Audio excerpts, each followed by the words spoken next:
¿Qué son las 5 solas de la Reforma del siglo XVI?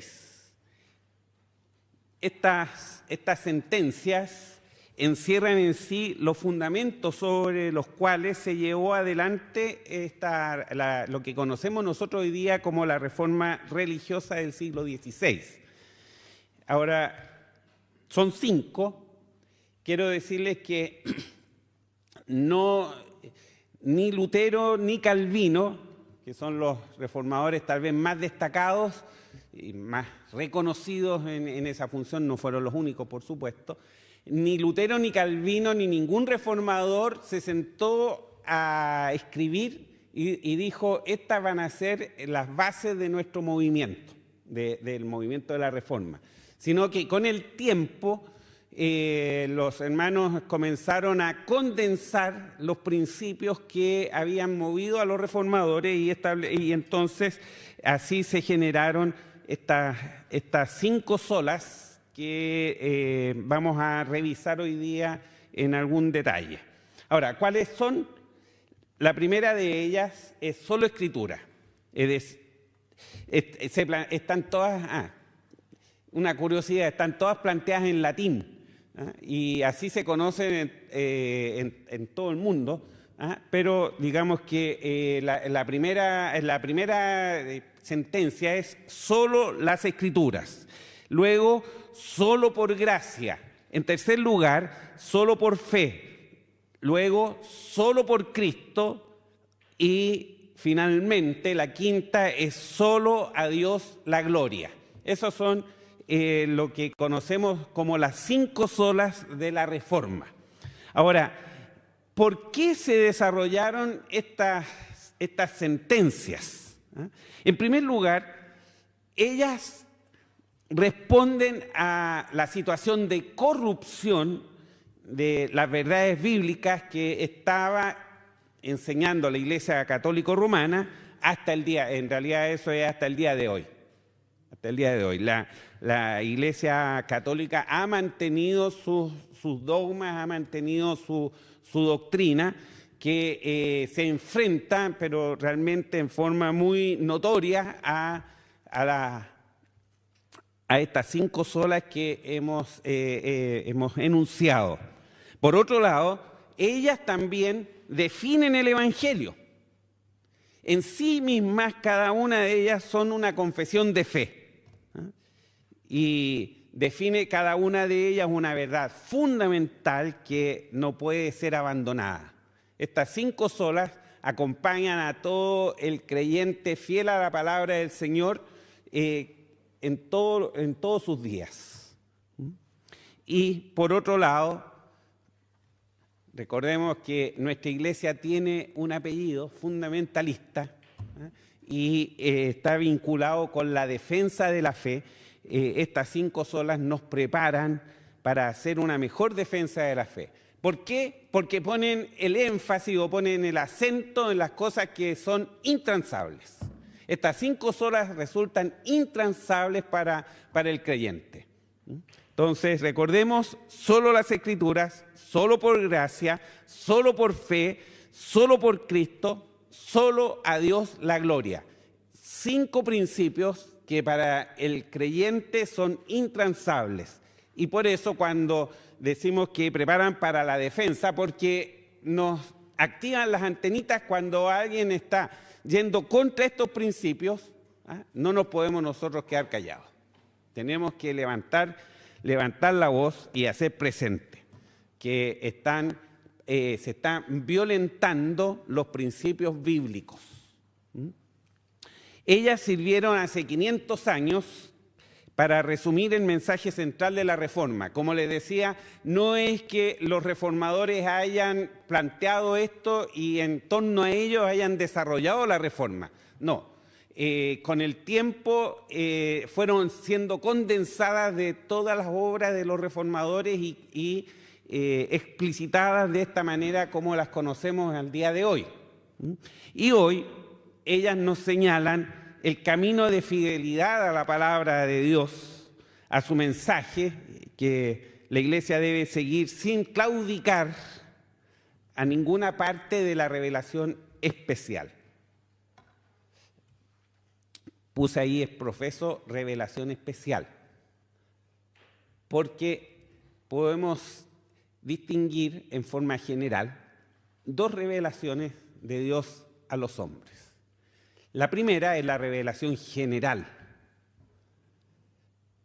Vamos a volver sobre este texto luego, pero la revelación general se refleja en los Salmos, cuando David escribe en el Salmo 19, los cielos cuentan la gloria de Dios, la expansión denuncia la obra de sus manos. Esa es una revelación general. Pero esa revelación general, por causa de nuestro pecado, es insuficiente para que nosotros podamos llegar a reconocer nuestra situación de pecado y la manera cómo poder resolver nuestro problema de restablecer o de reconciliarnos con nuestro Creador. Entonces, Dios proveyó de la revelación especial, la Biblia, la revelación escrita. La conocemos como revelación especial y lo que los reformadores nos enseñaron y lo que la Iglesia ha sostenido hasta estos días es que toda la palabra de Dios es revelada por Dios a los hombres. Vamos a ver algunas de las razones por las cuales se fueron establecidas estas 5 solas. En primer lugar, solo Escritura, solo las Escrituras. ¿Qué motivó plantear esto?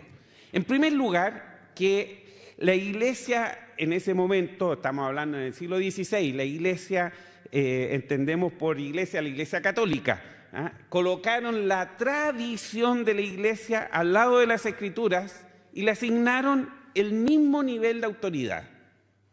La tradición tenía el mismo nivel de autoridad que las Escrituras.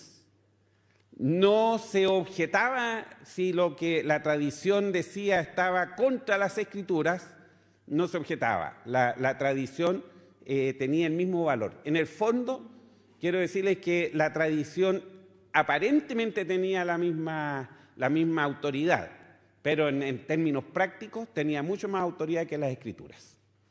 Porque si la tradición decía algo que contradecía las Escrituras, la tradición era la que establecía la conducta que se pedía.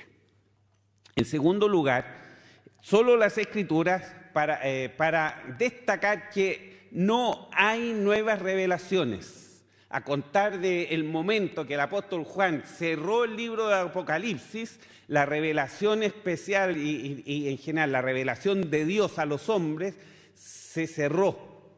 Ahí está desde Génesis hasta Apocalipsis, está contenido todo, absolutamente todo lo que Dios en su voluntad estuvo dispuesto a revelarnos.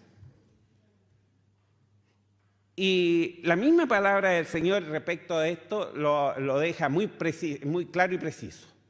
Esta inquietud que tiene insaciable el hombre de querer saber más de lo que debe saber. Moisés le pone coto en el libro de Deuteronomio. Dice que las cosas reveladas son para los hombres y las que no han sido reveladas, las secretas, son para Dios.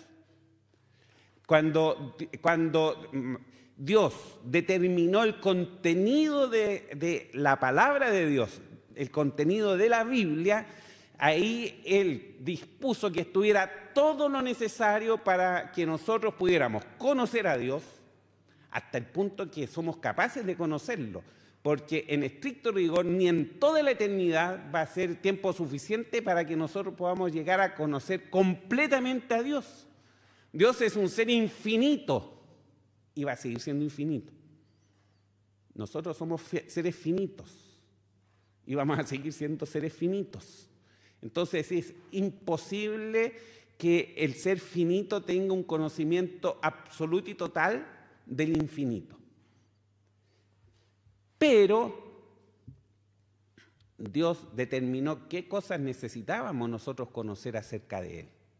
Y eso lo vació en la Biblia.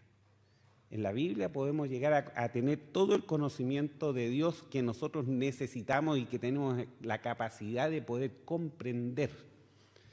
Incluso hay muchas cosas que simplemente, bueno, ahí juega la fe.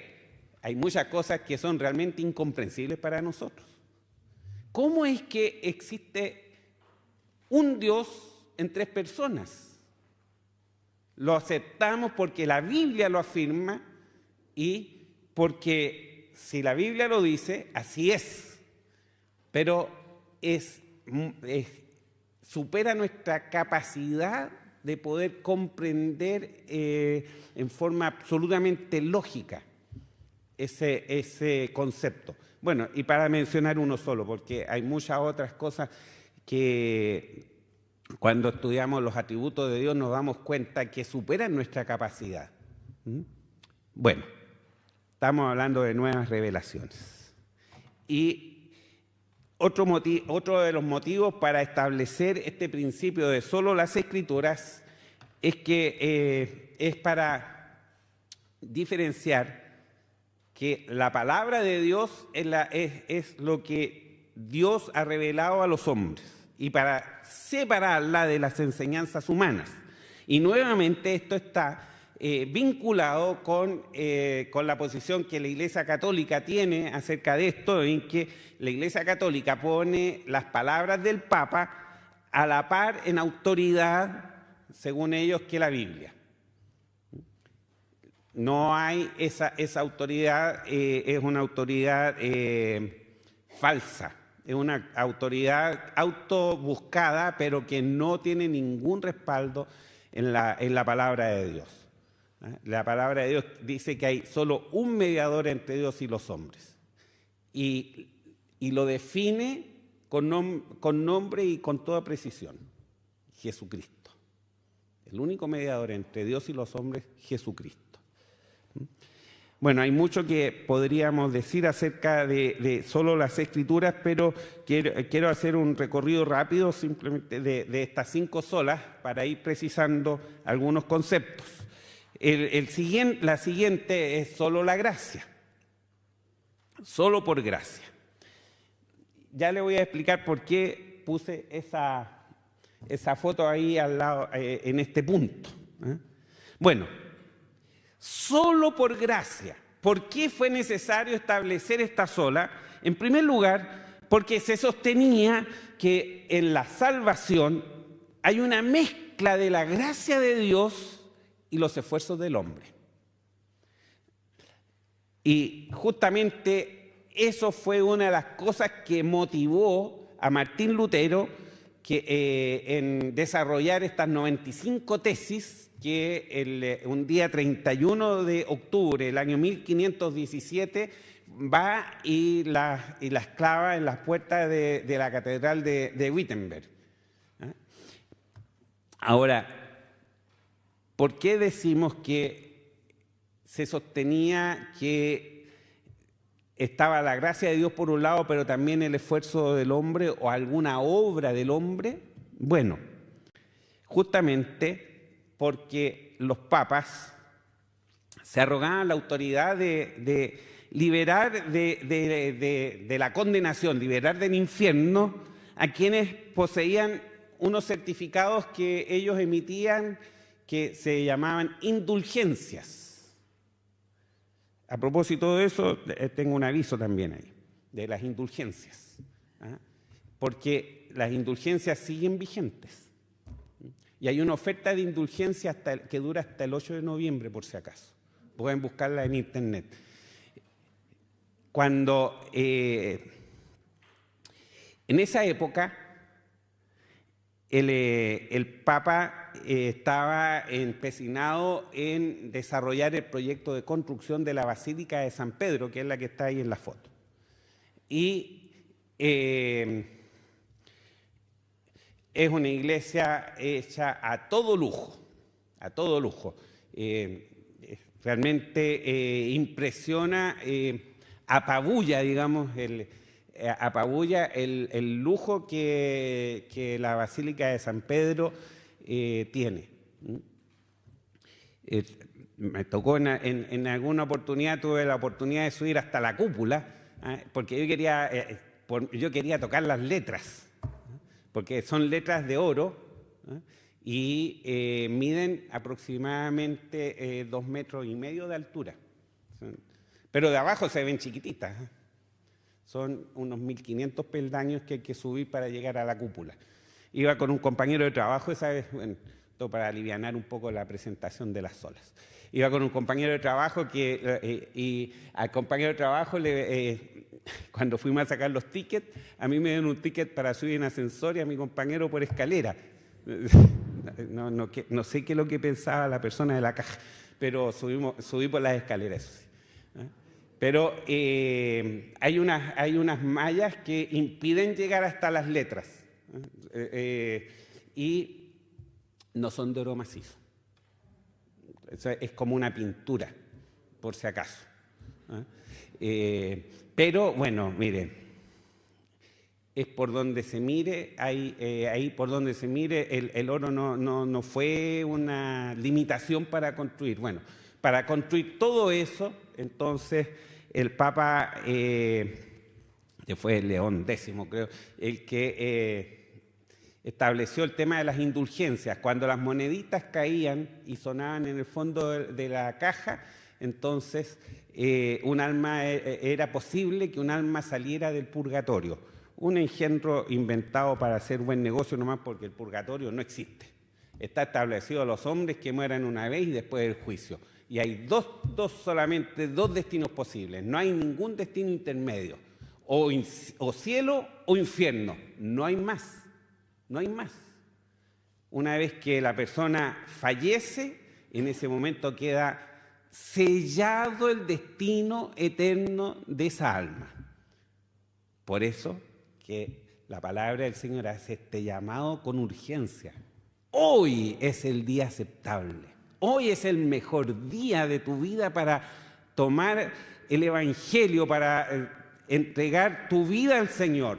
Hoy es el mejor día que tienes para reconocer que la sangre de Cristo, el Hijo de Dios, nos limpia de todo pecado. Y acudir en arrepentimiento y fe al Señor. Confesar tus pecados a Él y decirle: Señor, realmente soy un pecador, pero reconozco que tu Hijo dio su vida en la cruz para morir por mí. Perdona mis pecados, transforma mi vida. Y dice la palabra del Señor que a todos los que le recibieron, dio les potestad de ser hechos hijos de Dios. Ese es el Evangelio. Esa es la gracia de Dios realmente obrando en favor de todos nosotros, cada uno de nosotros. Que el Señor nos dé justamente de su gracia para poder comprender que en Cristo hay salvación de nuestras almas.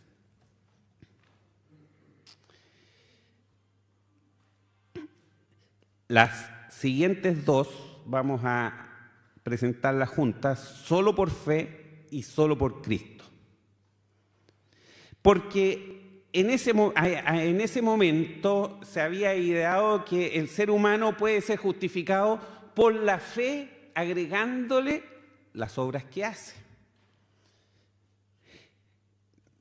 No aceptan que somos hechos justos solo por los méritos de Cristo. Proponen Cristo más algo. Cristo más algo. La pregunta es, ¿qué podríamos poner al lado de Cristo que tenga tal valor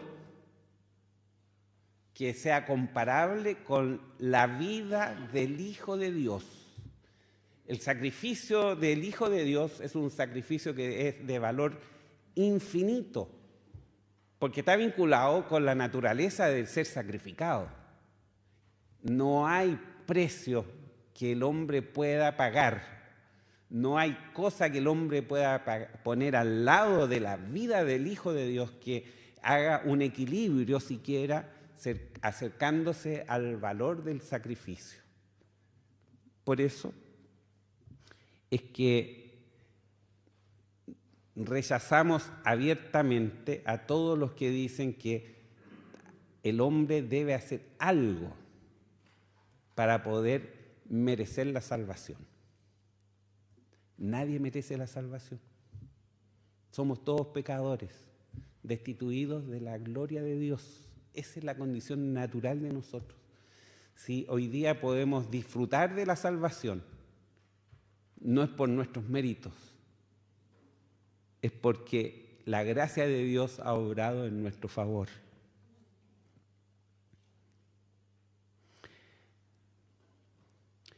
Cuando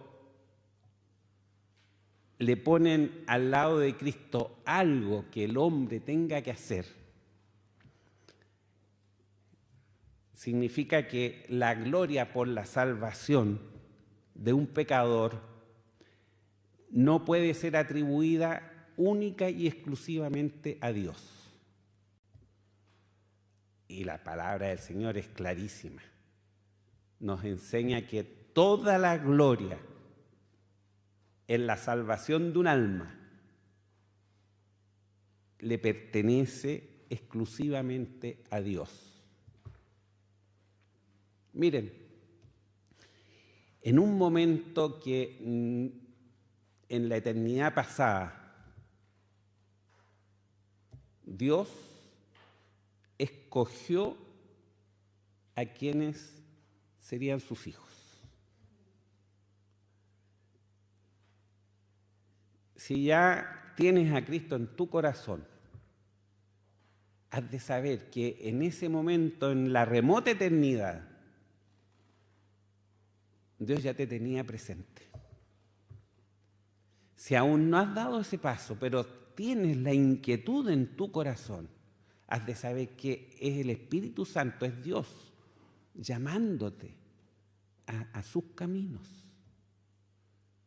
Y hay algo en esto que yo encuentro realmente espectacular para nosotros, y es que el mismo número de los escogidos por Dios en la eternidad será el mismo número que el día de mañana estaremos en la presencia del Señor alabando y glorificando a Dios por toda la eternidad.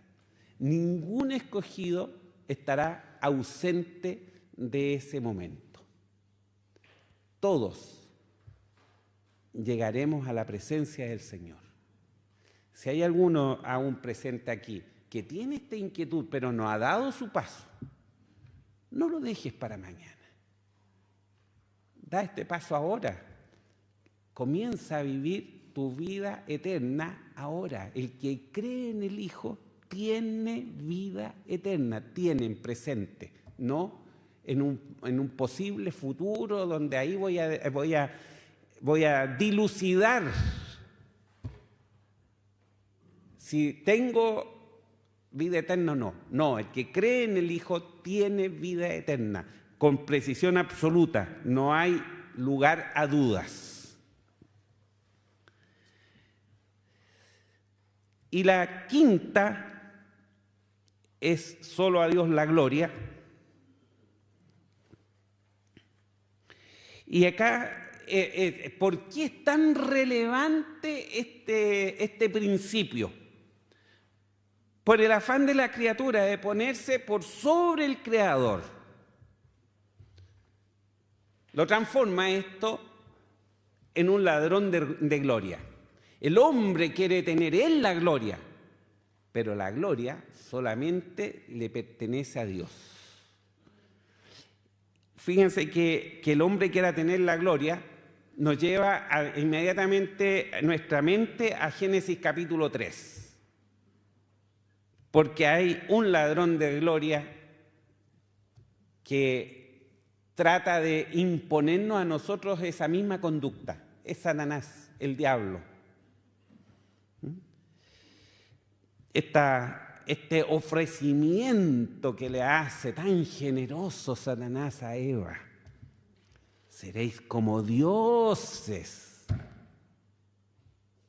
Hasta el día de hoy es un ofrecimiento que al hombre lo subyuga, lo atrae. porque quiere ponerse por sobre Dios. Quiere ponerse por sobre Dios. Para muchos en nuestros días, Dios es como si fuera el genio de la lámpara de Aladino,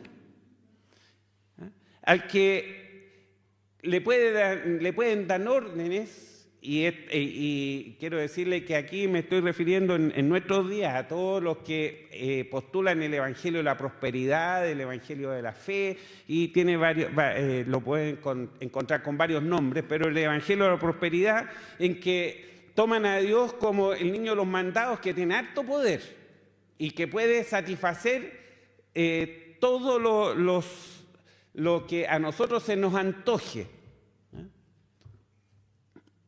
Ese no es el Dios de la Biblia. Ese no es nuestro Dios. Nosotros no somos nada para estar exigiendo a Dios. Sin embargo, fíjense cómo es la bondad y misericordia de Dios hacia nosotros.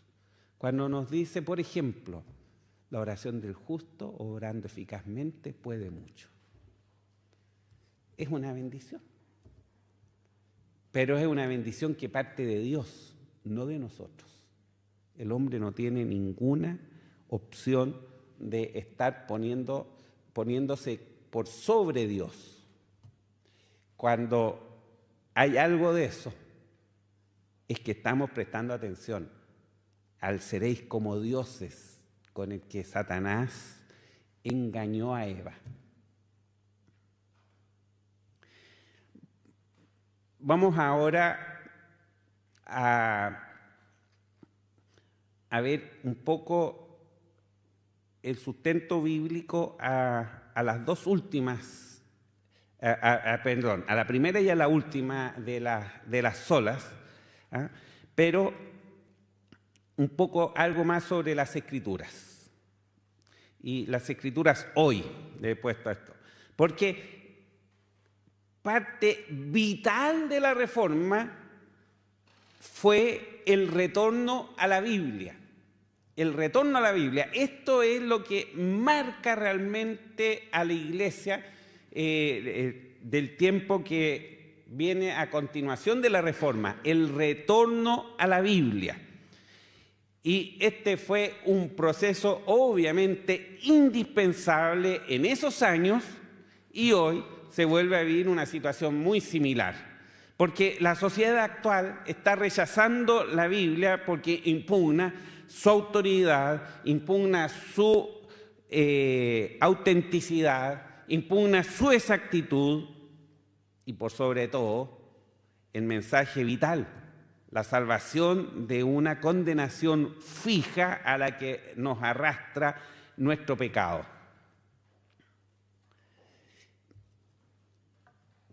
¿Cómo es que se hizo en el tiempo del siglo XVI el retorno a la Biblia?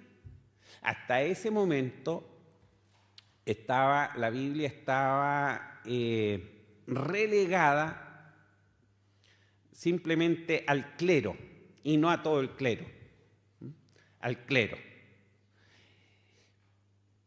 No se promovía el desarrollo de la Biblia en los idiomas del pueblo.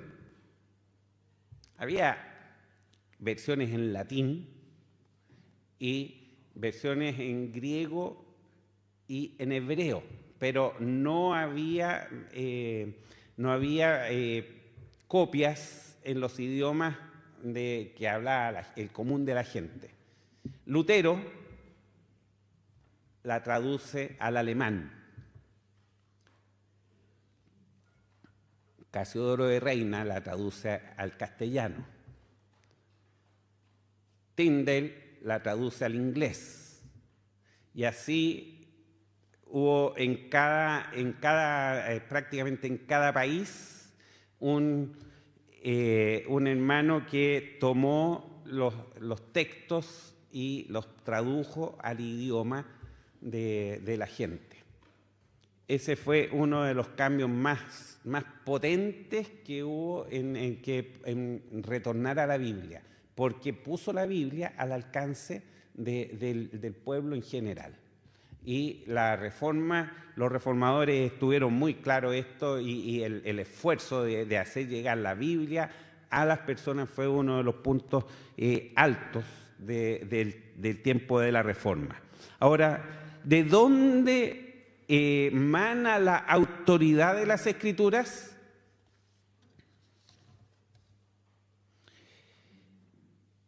De la misma Biblia, de la misma Biblia. Toda Escritura es inspirada divinamente y útil para enseñar, para redarguir, para corregir, para instituir en justicia, para que el hombre de Dios sea perfecto, enteramente instruido para toda buena obra. Esta inspiración divina es, como lo hemos dicho en otras oportunidades, es esta obra exclusiva del Espíritu Santo que tomó a 40 hombres aproximadamente, a unos 40 hombres, y los guió para escribir y generar la única obra que ha salido de la mano del hombre que es perfecta y sin error. Fueron los manuscritos directos de quienes escribieron la Biblia. El Espíritu Santo los guió y este es lo que conocemos como inspiración del Espíritu Santo, los guió para no cometer error, para ser precisos en todos los datos. Si ustedes encuentran en la Biblia un dato histórico, pueden tener la plena certeza que ese dato histórico es fidedigno. En algunas oportunidades se los he comentado, pero recordémoslo porque esto causó mucho revuelo. En el libro de Isaías se menciona un rey asirio que se llamaba Sargón. Pero no había ningún vestigio de que Sargón hubiera existido. ¿Qué hacen entonces los oponentes a la palabra de Dios? Pues, ahí tenemos una muestra más de la imprecisión de la Biblia. Bueno, Dios movió al rey Sargón para que tuviera una conducta que fuera un tapaboca para todos los que estaban ridiculizando esto. Porque por allá por el año mediados del siglo pasado, 1950, se descubrió el palacio del rey Sargón. Y lo curioso es que siempre ellos usaban ladrillo cocido, o sea, como los ladrillos de nuestros días, ¿no? Ladrillo cocido, pero el rey Sargón tenía, parece que el ego bastante desarrollado. Entonces, él dio la orden de que todos los ladrillos que se usaran en su palacio debían llevar su firma. Entonces, imagínense en un gran palacio la cantidad de ladrillos que debe haber, muchísimos, ¿eh? Todos ellos tenían la firma del rey Sargón. Y hoy día resulta ser uno de los reyes mejor conocidos del Imperio Asirio. La palabra del Señor, cada dato histórico que ustedes encuentren ahí es fidedigno. Si dice que el diluvio fue universal, ¿fue solamente una lluviecita por ahí? No, fue universal. Si dice que el pueblo de Israel atravesó el mar Rojo en seco, lo atravesó en seco. Es tal como la palabra de Dios lo dice. Bueno, hay otro texto que es muy importante tener en consideración en 2 de Pedro 1, los versículos 20 y 21. Dice, entendiendo primero esto, que ninguna profecía de la Escritura es de particular interpretación, porque la profecía no fue en los tiempos pasados traída por voluntad humana, sino los santos hombres de Dios hablaron siendo inspirados del Espíritu Santo. La Biblia vino de Dios, el Espíritu Santo fue el encargado de entregarnos la palabra de Dios. Hemos hablado de la inspiración divina. esa se cerró por allá por el año 100 de nuestra era. Se acabó la inspiración divina. De ahí en adelante, el Espíritu Santo comienza a obrar en la iglesia, en los corazones de las personas, con la iluminación. Son dos elementos diferentes. La inspiración, en los términos bíblicos, es la dirección del Espíritu Santo sobre los hombres que fueron escogidos para escribir la Biblia, para que lo hicieran sin cometer error. La iluminación es la que todos nosotros disfrutamos cuando leemos la palabra del Señor y el Señor nos ilumina, nos permite comprender el mensaje. Esa es la obra que el Espíritu Santo tiene hoy en nuestros corazones. Vamos a tener que apurar un poco la causa. Bueno, solo a Dios la gloria. Ya les mencionaba esta revelación general que encontramos mostrada en el Salmo 19. Los cielos cuentan la gloria de Dios, la expansión denuncia la obra de sus manos. Dios muestra su gloria en la creación. ¿Cómo no iba a ser así? ¿Cómo termina Génesis capítulo 1? Dios se detiene después de concluida toda la creación y mira hacia atrás y ¿qué exclama? Que todo lo creado era bueno en gran manera. Era una expresión de la gloria de Dios. La gloria de Dios es exaltada en todo lo creado. De alguna manera refleja, la creación refleja la grandeza del Creador. Así como el universo nos muestra cómo los planetas reflejan la luz de una estrella cercana, el cristiano también debe reflejar la gloria de Dios. Los planetas no tienen luz propia, por lo menos eso me dijeron en el colegio. Son las estrellas las que iluminan y hacen que los planetas reflejen esa luz. El cristiano tampoco tiene luz propia. El cristiano debe reflejar la gloria de Dios. Y reflejar la gloria de Dios debería ser nuestro deseo, debería ser el objetivo y la meta de la vida de cada uno de los cristianos. Ahora, ¿quiénes pueden reflejar la gloria de Dios? Los que son justificados por la gracia de Dios. Solo gracia. Solo por la fe. Y solamente en Cristo.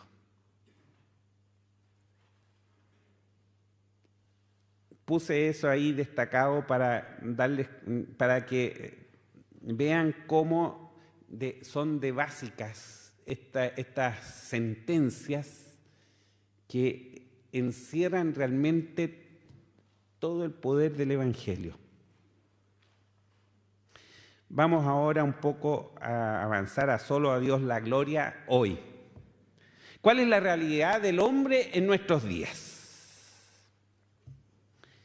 Dios demanda de todas sus criaturas que le honren y den toda la gloria a Él y solo a Él. Eso es lo que Dios espera de su criatura. Eso es lo que Dios esperaba que fuera la conducta de Adán y Eva, y a través de ellos, creados a imagen y semejanza de Dios, traspasar esa tarea a toda la humanidad. ¿Qué ocurre si las criaturas actúan en una dirección opuesta a la que Dios traza en su palabra? Bueno, se enfrentan de manera absurda al soberano absoluto. Se enfrentan de manera absurda a Dios. ¿Cuál es el costo de enfrentarse con Dios? Mire, es imposible de medir o de valorar. No le podemos poner un precio, porque el costo es condenación eterna. Condenación eterna. Muerte eterna. Separación eterna de Dios. Esa es una realidad imposible de imaginar en nuestra vida. Porque la palabra del Señor misma dice que incluso hasta el ateo más más acérrimo ateo recibe de Dios la bendición. Para todos sale, dice, para todos sale el sol. La lluvia cae, la tierra germina, produce el alimento para buenos y malos. Es imposible en esta vida tener una idea de lo que significa el infierno. Y hay un pastor que dice que para el que no ha entregado su vida al Señor, esta vida es lo más parecido al cielo que va a conocer, porque una vez que tenga que partir de esta vida, tendrá que ir a condenación al infierno. Y para el creyente, esta vida es lo más parecido al infierno que va a conocer, porque una vez que el creyente parte a la gloria de Dios.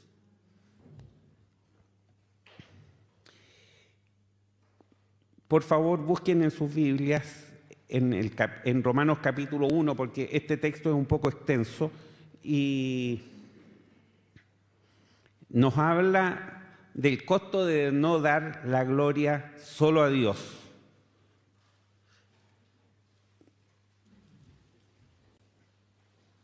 Por eso les pedí que busquen en sus Biblias, porque como es extenso, la letra sale muy chica.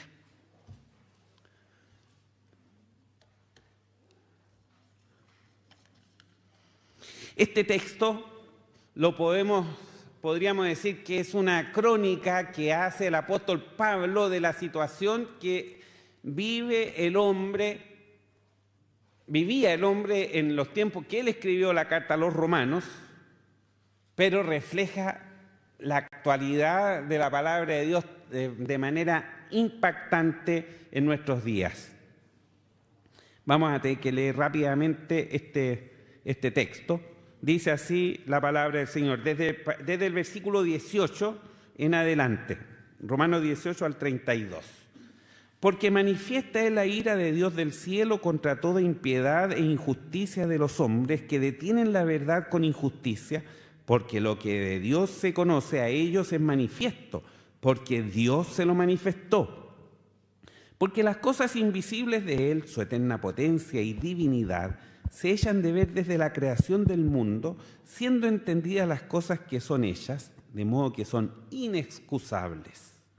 Porque habiendo conocido a Dios, no le glorificaron como a Dios, ni dieron gracias, antes se desvanecieron en sus discursos, y el necio corazón de ellos fue entenebrecido. Diciéndose ser sabios, se hicieron fatuos. Trocaron la gloria del Dios incorruptible en semejanza de imagen de hombre corruptible y de aves y de animales y de cuatro pies y de serpientes. Por lo cual,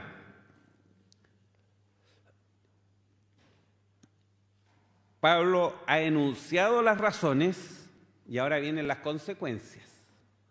Por lo cual, también Dios los entregó a inmundicia en las concupiscencias de sus corazones, de suerte que contaminaron sus cuerpos entre sí mismos, los cuales mudaron la verdad de Dios en mentira, honrando y sirviendo a las criaturas antes que al Creador, el cual es bendito por los siglos. Amén.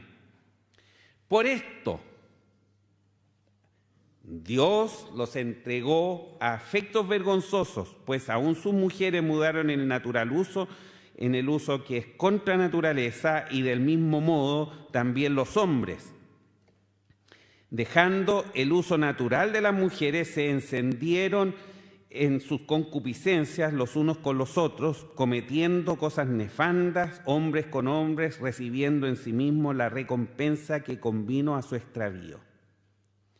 Como a ellos no les pareció tener a Dios en su noticia, Dios los entregó a una mente depravada para hacer lo que no conviene, estando atestados de toda iniquidad, de fornicación, de malicia, de avaricia, de maldad, llenos de envidia, de homicidios, de contiendas, de engaños, de malignidades, de murmuradores, detractores, aborrecedores de Dios, injuriosos, soberbios, altivos, inventores de males, desobedientes a los padres, necios, desleales, sin afecto natural, implacables, sin misericordia, que habiendo entendido el juicio de Dios, que los que hacen tales cosas son dignos de muerte, Fíjense, habiendo entendido el juicio de Dios que los que hacen tales cosas son dignos de muerte, no solo las hacen, mas aún consienten a los que las hacen. Mantengan su Biblia ahí abierta en Romanos capítulo 1. ¿Cómo enfrentan el principio sol y deo gloria las personas descritas en este pasaje? Versículo 18 al 20. Desprecian la creación como evidencia de la existencia de Dios. Entonces, echan a volar la idea, por ejemplo, la teoría de la evolución y cuantas otras cosas para tratar de zafarse de la necesidad de Dios. ¿Podemos presentar excusas a Dios por no verlo en todo lo creado? El apóstol responde esta pregunta en el versículo 20. ¿Cuál es la actitud de ellos enfrentados a dar la gloria a Dios? El apóstol lo responde en el versículo 21, 22 y 23. Las consecuencias explican la realidad del mundo de hoy. ¿Por qué el mundo está hoy día como está? Vayan a Romanos capítulo 1. ¿Quién ha desviado el camino de ellos? Fíjense en el versículo 24, 26 y 28. Hay 4 palabras que se repiten en estos textos. Dios los entregó ¿a qué? Deconstrucción, ideología de género, promiscuidad sexual, homosexualidad, lesbianismo, matrimonio igualitario, no bíblico por supuesto, violencia, anarquía, etc. Así enfrentan el sol y deo gloria a las personas descritas en este pasaje. Y permítanme un par de minutos más para referirnos a cómo la enfrentan ahora los hijos de Dios.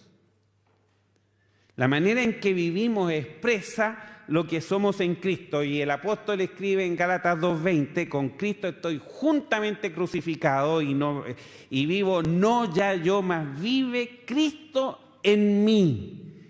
Y lo que ahora vivo en la carne, lo vivo en la fe del Hijo de Dios, el cual me amó y se entregó a sí mismo por mí. El Hijo de Dios da la gloria al Señor al confiar en el Señor. Leemos en Jeremías 17:7: bendito el varón que se fía en Jehová y cuya confianza es Jehová. Bendito el varón que se fía en Dios y cuya confianza es solo Dios. Le damos la gloria al guardar como el centro de nuestra vida y de nuestro testimonio la obra expiatoria de Cristo. Y hemos en el desarrollo de la clase insistido en el Evangelio, porque solamente es en el Evangelio que encontramos paz para nuestro corazón.